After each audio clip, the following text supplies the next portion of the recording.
Hello friends, आप सबका स्वागत है आपके अपने YouTube channel let's learn geography पर। फ्रेंड्स, आज से हम स्टार्ट करने जा रहे हैं प्रैक्टिकल ज्योग्राफी, जिसकी क्लास नंबर 1 में आज हम पढ़ेंगे मैप। तो चलिए स्टार्ट करते हैं। देखिए, अगर हम कोई भी लोकेशन देखते हैं या कोई भी डायरेक्शन देखते हैं तो हम दो चीज़ें देखते हैं, या तो मैप देखते हैं या तो ग्लोब देखते हैं। तो क्या है कि जो मैप है ना, वो कोई भी जो लोकेशन है उसको वाइड करके हमें दर्शा सकता है, लेकिन जो हमारा ग्लोब है उसमें हम क्या करते हैं, जो एक्यूरेट जो उसकी लोकेशन होती है ना उसको हम देखते हैं। तो जो शुद्ध रूप होता है ना वो क्या है, वो है ग्लोब। तो देखो, अब हम पढ़ रहे हैं मैप के बारे में। तो देखिए, सबसे पहले हम ये देखते हैं कि जो मैप शब्द है ना वो कहाँ से आया है। जो ये मैप वर्ड है ये लैटिन भाषा से आया। कहाँ से आया? लैटिन भाषा का जो मैप्पा है उससे आया है। लैटिन भाषा का एक वर्ड है मैप्पा, उससे बना है मैप। अब भाई, जो मैप्पा है इसका क्या मीनिंग है? जो मैप्पा है ना इसका मीनिंग है कपड़े का मेजपोश। क्या है? कपड़े का मेजपोश। जब तक कागज़ का आविष्कार नहीं हुआ था ना, जब तक हमने पेपर को इन्वेंट नहीं किया था, तब तक जितने भी मैप बनते थे वो सारे के सारे या तो पत्तों पर बनते थे या फिर किसी कपड़े के ऊपर बनाए जाते थे। और यही था उस टाइम का मैप, जो कि या तो कपड़े पे बना हो या फिर पत्तों पे बना हो। अब क्वेश्चन कैसे आएगा? क्वेश्चन यहाँ से आएगा कि भाई मैप दे देंगे, फिर नीचे 4 ऑप्शन दे देंगे कि जो मैप जो वर्ड है ना इसकी उत्पत्ति इनमें से कौन से शब्द से हुई है। इनमें आपको जहाँ पे भी मैपा मिले आपको टिक कर देना है, या फिर लैंग्वेज दे देंगे कि जो मैप है वो कौन सी लैंग्वेज से उसकी उत्पत्ति हुई है। आगे देखिए आप, मध्यकाल में जितने भी मैप बनाए जाते थे सारे के सारे मैप कपड़े के ऊपर बनाए जाते थे। तो जितने भी मैप कपड़े के ऊपर बनते थे उनको क्या कहा जाता था? उनको कहा जाता था मैप्पा मुंडी। क्या? मैप्पा मुंडी कहा जाता था जो भी मैप कपड़े के ऊपर बनाए जाते थे मध्यकाल में। तो क्वेश्चन आएगा कि मध्यकाल में मैप को क्या कहा जाता था? उसको कहा जाता था मैप्पा मुंडी, जो कि कपड़े के ऊपर बनाए जाते थे। नेक्स्ट है, धरातल पर पाए जाने वाले जितने भी फिजिकल या फिर मैन मेड जो भी थिंग्स हैं वो सारे के सारे मैप के ऊपर दर्शाए जा सकते हैं। नेक्स्ट देखिए, ग्लोब। भाई हमने ये पढ़ा है, अभी अभी मैंने अभी बताया था आपको कि जो ग्लोब होता है वो या तो डायरेक्शन हो या लोकेशन हो, इसके आधार पर मैप से शुद्ध होता है ग्लोब। ठीक है, या तो हम डायरेक्शन देख रहे हैं या फिर हम किसी जगह की लोकेशन देख रहे हैं तो मैप से एक्यूरेट वो ग्लोब पे हमें पता चलता है। ठीक है, नेक्स्ट पॉइंट है, मैप पर किसी क्षेत्र को वाइड करके यानी कि बड़ा देखा जा सकता है। मैप पर मैप तो चाहे हम कितना भी बड़ा बना सकते हैं।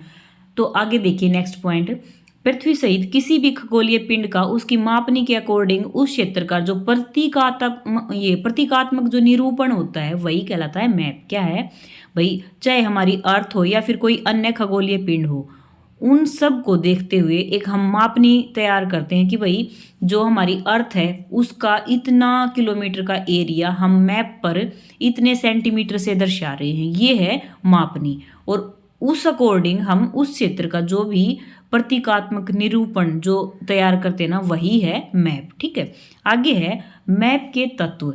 मैप के 6 तत्व हैं, ये इंपॉर्टेंट है।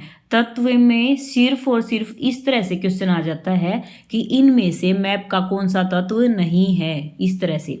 तो पहला कौन सा है? ये है शीर्षक।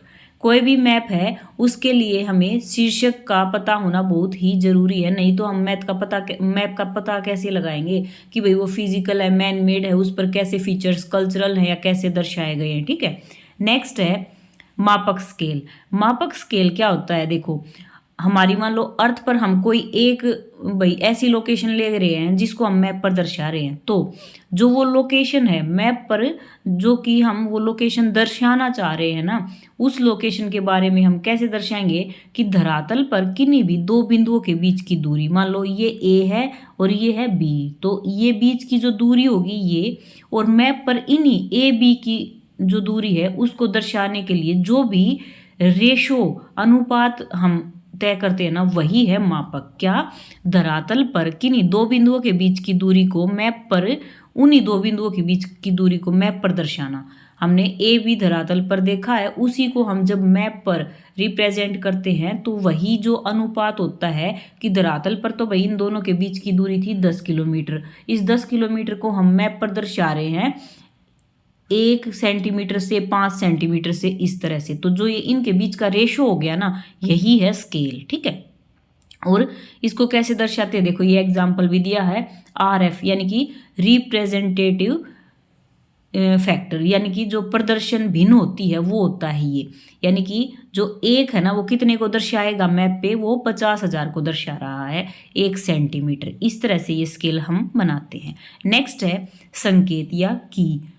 ज्योग्राफिकल मैप में जो भी हम चिन्ह यूज करते हैं ना, अलग अलग जगह के लिए हम अलग अलग तरह से चिन्ह बनाते हैं। जैसे कच्चे रोड के लिए, पक्के रोड के लिए, इस तरह से अलग अलग हम जो चिन्ह बनाते हैं वो सारे के सारे क्या है, संकेत कहलाते हैं। कहीं पर कुएं का संकेत है, कहीं पे रेलवे लाइन का संकेत है, कहीं पे मंदिर कैसे बनाते हैं, चर्च कैसे दिखेगा, या फिर जो मस्जिद है वो कैसे दिखेगा, या फिर जो भी कोई और फिजिकल फीचर्स हैं, जैसे कहीं पे पेड़ आ गया वो कैसे दर्शाएंगे, बिल्डिंग कैसे दर्शाएंगे। तो ये सारे के सारे किससे दर्शाते हैं, इनके सिंबल होते हैं, ठीक है। नेक्स्ट है दिशा।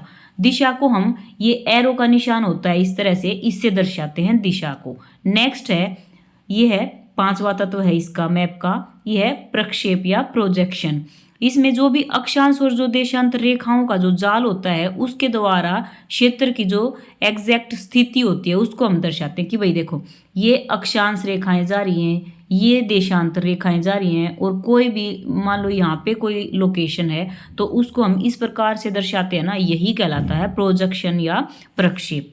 आगे है परंपरागत रूढ़ चिन्ह। परंपरागत रूढ़ चिन्ह क्या होते हैं कि किसी वस्तु को उसके रूढ़ चिन्ह बनाकर मैप पर दर्शाना, कि भाई देखो हम बिल्डिंग बना रहे हैं या फिर हम कोई मंदिर बना रहे हैं, इस तरह से ये मंदिर का निशान हो गया। तो हम इस तरह से जो भी चिन्ह दर्शाते हैं, ये परंपरागत चिन्ह क्या है कि भाई कहीं पे हम कहीं भी पूरे इंडिया में है, हम अगर मान लो ये मंदिर का चिन्ह दिखा दिया हमने तो वही रहेगा सेम टू सेम। पूरे वर्ल्ड में अगर हम मंदिर दर्शा रहे हैं तो उसी सिंबल से दर्शा रहे हैं, यही तो है परंपरागत रूढ़ चिन्ह। यानी कि ये आगे तक पहले भी यही यूज हुआ है और आगे भी यही यूज होगा।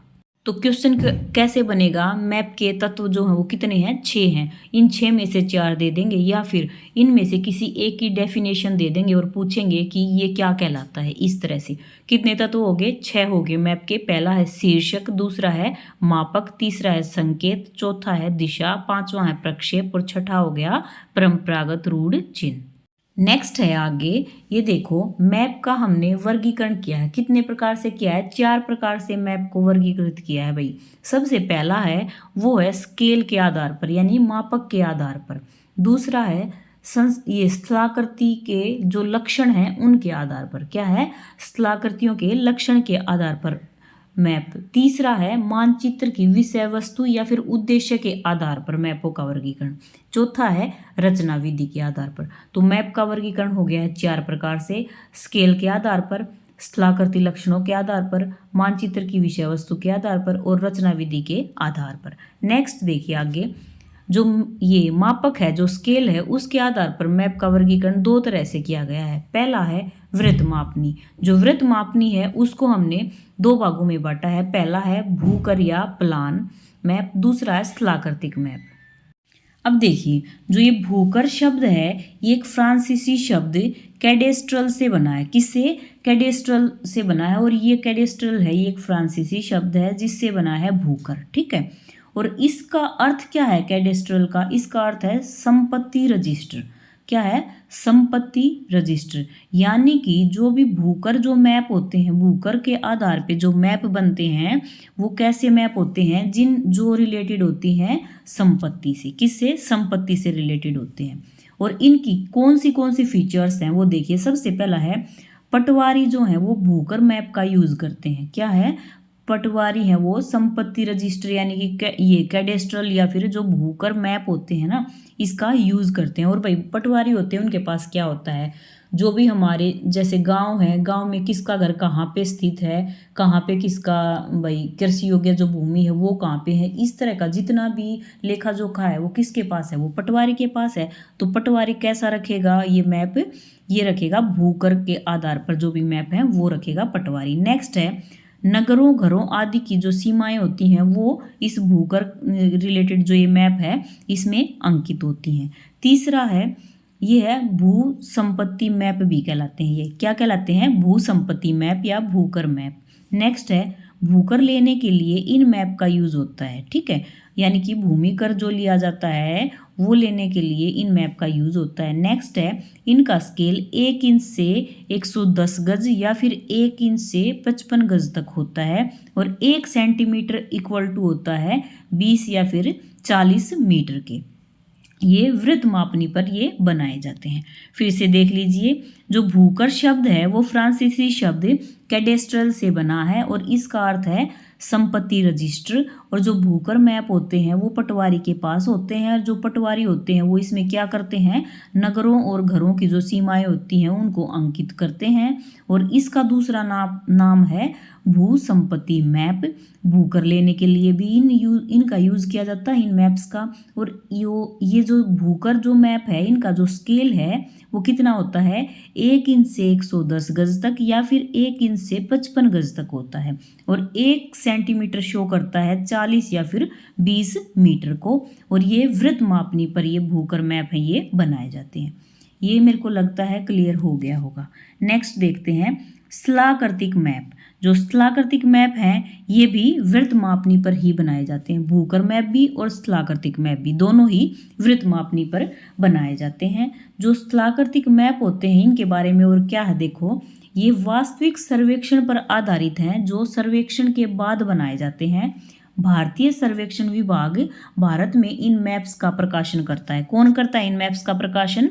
भारतीय सर्वेक्षण विभाग। कौन? भारतीय सर्वेक्षण विभाग करता है स्थलाकृतिक मैप्स का प्रकाशन। इंपॉर्टेंट पॉइंट है।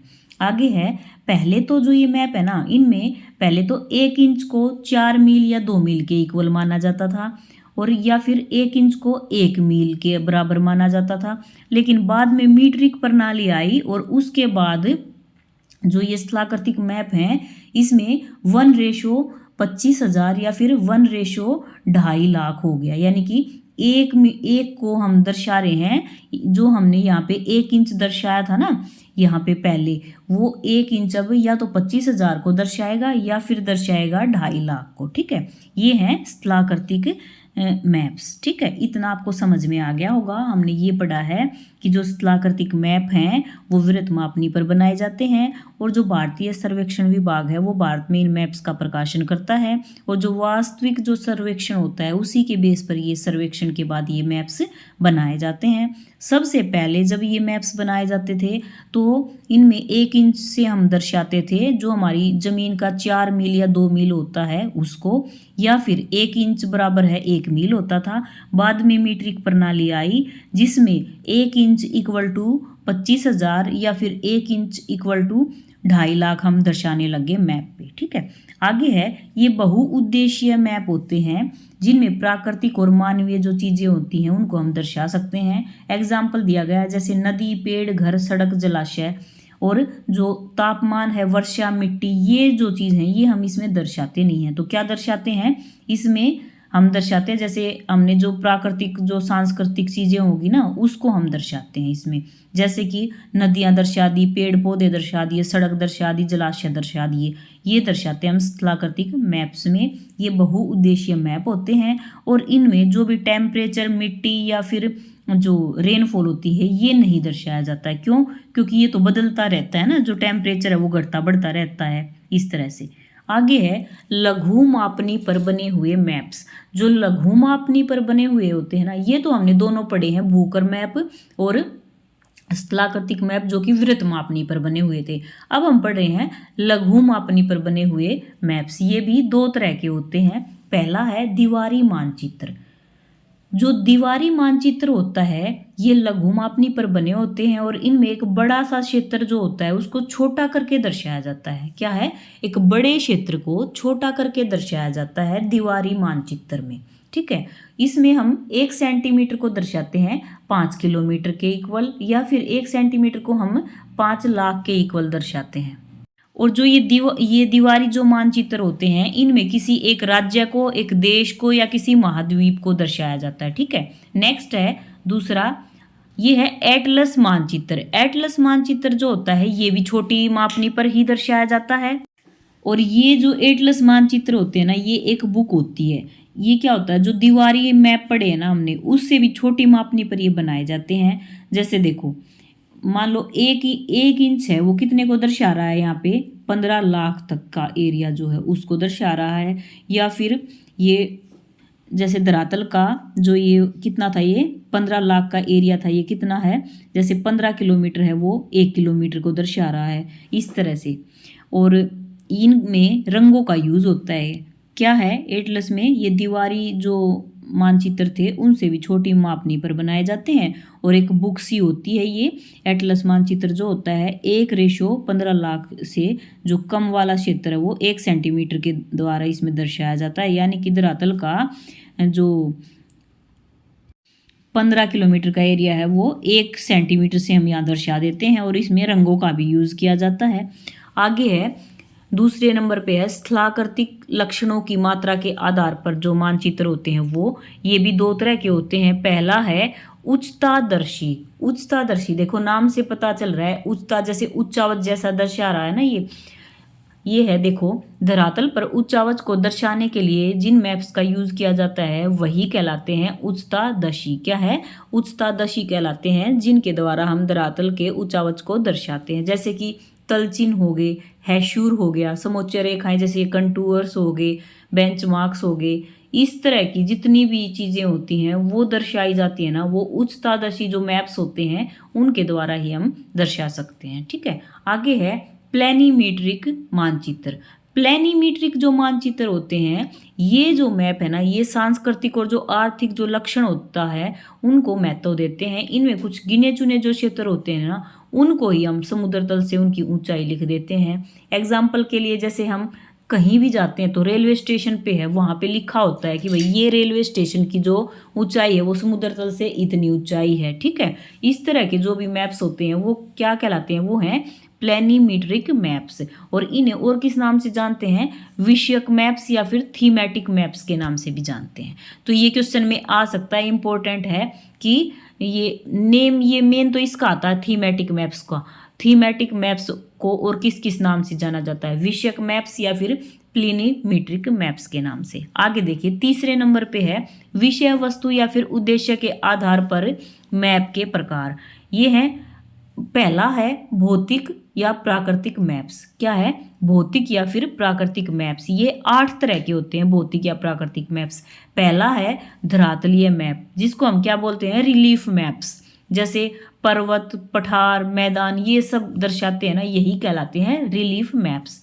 दूसरा है फ्रेंड्स, ये है भूतात्विक मैप्स। भूतात्विक मैप्स जो होते हैं, इसमें क्या होता है कि पृथ्वी पर किसी भी स्थान के जो भी तत्व हैं, मान लो कोई एक पर्टिकुलर एरिया है, इस पे जितने भी तत्व हैं अलग अलग प्रकार के, उन सभी को दर्शाया जाता है। आगे है जलवायु। जलवायु में क्या है भाई, इसमें जैसे तापमान हो गया, वायुदाब होगी, आर्द्रता होगी, वर्षा होगी, ये सारे के सारे जो भी तत्व होते हैं ना मौसम के, ये दर्शाए जाते हैं जलवायु जो या फिर जो क्लाइमेट मैप्स होते हैं उसमें। नेक्स्ट है मौसम मानचित्र। मौसम मानचित्र में क्या है कि किसी भी देश का जो मौसम विभाग होता है ना, उनके द्वारा इन जो ये मौसम मानचित्र है या फिर जो वेदर मैप्स होते हैं उनका प्रकाशन किया जाता है। और इसमें जो मौसम की जो दशाएं होती हैं वही दर्शाई जाती हैं। नेक्स्ट है, यह है सोयल मैप्स या फिर मृदा मानचित्र। सोयल मैप्स में अलग अलग तरह की जो भी मिट्टी होती है उसके बारे में दर्शाया जाता है। नेक्स्ट है वेजिटेशन मैप्स या वनस्पति मैप्स। इसमें जो भी फसलें वगैरह होती हैं उनको दर्शाया जाता है, कहाँ पे कौन सी जो वेजिटेशन उगती है वो बताई जाती है। नेक्स्ट है, इसी में ही पेड़ पौधे वगैरह भी आ गए हैं। नेक्स्ट है खगोलीय मैप्स। जो खगोलीय मैप्स होते हैं उसमें क्या होगा, जैसे तारे हैं, निहारिका है, नक्षत्र वगैरह हैं, ये सारे के सारे खगोलीय मैप्स के अंतर्गत दर्शाए जाते हैं। नेक्स्ट है ड्रेनेज मैप्स या फिर जो अपवाह मानचित्र होते हैं। इसमें नदियों से रिलेटेड जो है मैप में हम दर्शाते हैं। तो ये थे हमारे फिजिकल मैप्स के 8 पार्ट्स। फिर से देख लीजिए, विषय वस्तु के आधार पर हमने जो मैप है उसको, पहला जो भौतिक प्रकार है वो पढ़ा है, वो 8 प्रकार का होता है। इसमें हमने पहला पढ़ा है धरातलीय मैप, जिसमें पर्वत पठार मैदान वगैरह दर्शाते हैं। दूसरा है भूतात्विक मैप, इसमें बहुत गलतियां करते हैं, जैसे कि पृथ्वी पर किसी भी एक स्थान के जितने भी सारे तत्व हैं, मान लो कोई एक जगह होगी, किसी एक देश का दर्शा रहे हैं, या फिर किसी एक स्टेट का दर्शा रहे हैं, या फिर किसी एक नगर का दर्शा रहे हैं, इस तरह से उसका जितने भी फीचर्स हैं उसे एक पर्टिकुलर एरिया में, उन सभी को दर्शाया जाता है भूतात्विक मैप्स में। फिर है जलवायु मैप। जलवायु में हम क्या करते हैं कि किसी भी मैप में जब मौसम के कारकों को दर्शाते हैं ना, वही कहलाता है जलवायु मैप। फिर जो मौसम मानचित्र है उसमें है जो भी देश होता है वो मौसम विज्ञान के द्वारा जो भी ये मैप्स होते हैं उनका प्रकाशन करता है, और जो मौसम की आवश्यक दशाएं होती हैं उनको इस पे दर्शाता है। फिर है सोयल मैप्स। सोयल मैप्स में अलग अलग प्रकार की जो भी मिट्टियां होती हैं उनको दर्शाया जाता है। नेक्स्ट है वेजिटेशन मैप्स, इसमें अलग अलग प्रकार की वेजिटेशन दर्शाई जाती है। खगोलीय मैप्स में तारे, नक्षत्र, निहारिका वगैरह दर्शाते हैं। और जो ड्रेनेज मैप रह गया उसमें नदियाँ वगैरह दर्शाई जाती हैं। दूसरा ये तो था हमारा फिजिकल मैप्स के बारे में। अब अगला है ये है सांस्कृतिक मैप्स। सांस्कृतिक मैप्स में क्या क्या आता है भाई, देखो जो राजनीति मैप है, पहला है सांस्कृतिक मैप में राजनीति मैप। जो राजनीति मैप है उसमें जैसे गांव, जिला, राज्य, इन सभी की जो सीमाएं होती है ना, ये दर्शाई जाती हैं राजनीति मैप्स के द्वारा। दूसरा है जनसंख्या मैप्स। तो कोई भी जैसे गांव हो गया, जिला, राज्य, देश, उसकी जो जनसंख्या दर्शाई जाती है वो पॉपुलेशन मैप के द्वारा दर्शाई जाती है। नेक्स्ट है जातियों का मैप, इसमें जातियों को दर्शाया जाता है। नेक्स्ट है आर्थिक मैप्स। आर्थिक मैप्स होते हैं उसमें एग्रीकल्चर हो गई, या फिर इंडस्ट्रीज होगी, या फिर जो बिजनेस वगैरह से रिलेटेड चीज़ें होती हैं वो आर्थिक मैप्स में दर्शाई जाती हैं। यातायात को यातायात मैप के द्वारा। ऐतिहासिक जितने भी जो भी नई जो पुरानी चीज़ें हैं, जैसे ऐतिहासिक जो भी स्मारक वगैरह होते हैं वो दर्शाए जाते हैं ऐतिहासिक मैप्स में, जो पुराने टाइम पे किसी की याद में बनाए गए हैं या वैसे ये बहुत पुराने हो चुके हैं ये वाले। नेक्स्ट है भाषा मैप। अलग अलग प्रकार की जो भाषाएं दर्शाता है मैप वही कहलाता है भाषा मैप। नेक्स्ट है कृषि व्यवस्था के बारे में दर्शाया गया मैप, जैसे कि इसमें कृषि व्यवस्था दर्शाने वाले मैप कौन से होते हैं, मान लो भाई कितने क्षेत्र पे जो फसल है वो बोई गई है, और कितने क्षेत्र को प्रतिभूमि के रूप में छोड़ा गया है, फसलों का संयोजन क्या है, ये सारी की सारी चीज़ें दर्शाई जाती हैं कृषि व्यवस्था मैप्स के द्वारा। और लास्ट है और फोर्थ नंबर पे है, ये है वितरण आधारित मैप्स या फिर रचना शैली पर बेस्ड मैप्स। दो तरह के होते हैं फ्रेंड्स ये भी। पहला है गुणात्मक मैप, जिसको हम क्या बोलते हैं, क्वालिटेटिव मैप्स। इसमें किसी भी वस्तु का गुण दर्शाया जाता है। क्या दर्शाते हैं, गुण दर्शाया जाता है। नेक्स्ट है मात्रात्मक मैप्स यानी कि क्वांटिटेटिव मैप्स। इसमें मान लो कोई भी वस्तु है उसकी मात्रा, घनत्व, जैसे हम जनसंख्या घनत्व दर्शाते हैं तो वो दर्शाएंगे किसमें, क्वांटिटेटिव मैप्स में। और ये दोनों ही मैप्स जो होते हैं ये वितरण और जो सांख्यिकी मैप है वो कहलाते हैं। क्वालिटेटिव मैप्स भी और क्वांटिटेटिव मैप्स भी, ये दोनों के दोनों मैप्स जो हैं ये सांख्यिकी मैप्स या फिर वितरण मानचित्र कहलाते हैं फ्रेंड्स। तो ये था हमारा मैप्स का टॉपिक, जिसमें हमने ये 4 तरह के मैप्स पढ़े हैं। अगर आपको वीडियो अच्छी लगी हो तो लाइक, शेयर, कमेंट और सब्सक्राइब करना फ्रेंड्स। Bye bye.